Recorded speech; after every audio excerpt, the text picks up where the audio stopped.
In today's video, I'm going to teach you how to get started with Adobe Firefly for AI image and video generation. Adobe Firefly is a beginner-friendly, web-based AI that turns text prompts into images, videos, and smart edits. You can access it at firefly.adobe.com using any Adobe account, and there's no subscription required to start. When you arrive, create a free Adobe ID if you don't already have one, then log in. On the main dashboard, you'll see modes like text to image, generative fill, and text to video. In the top right, you'll find your credit balance. Free accounts receive monthly credits that automatically refresh, and paid plans give you more. To begin, click any mode to open its workspace. The basic workflow is simple. First, craft a clear prompt. Think about subject, setting, and style. For example, we do a cute robot in a sunny park, cartoon style.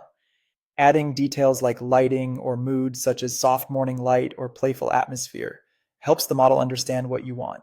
Next, tweak your settings in the right panel. Choose an aspect ratio, like square if you're posting to social media, and select a content type such as photo or art, depending on whether you want something realistic or stylized. You can also choose a model like Firefly Image 3, which is optimized for strong, versatile results. Now click Generate. Firefly will produce variations based on your prompt and settings. Browse the options, favorite the ones you like, and use the upscale feature when you need higher resolution. If something's not quite right, refine your prompt, change a word, add a detail, or adjust the mood, and generate again. Iteration is the key to getting exactly what you envisioned. When you're happy, export your work. You can download files in PNG or JPG or send an image straight to Photoshop to continue editing with more precise tools. A few beginner tips will help you learn faster.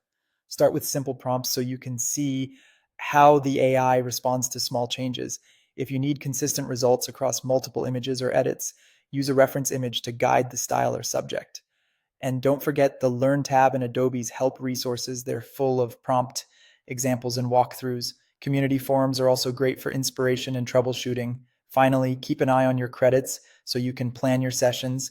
They refresh monthly on free plans. And that's it. If you found this tutorial helpful, don't forget to like this video and subscribe to my channel for more Adobe Firefly tips and tutorials.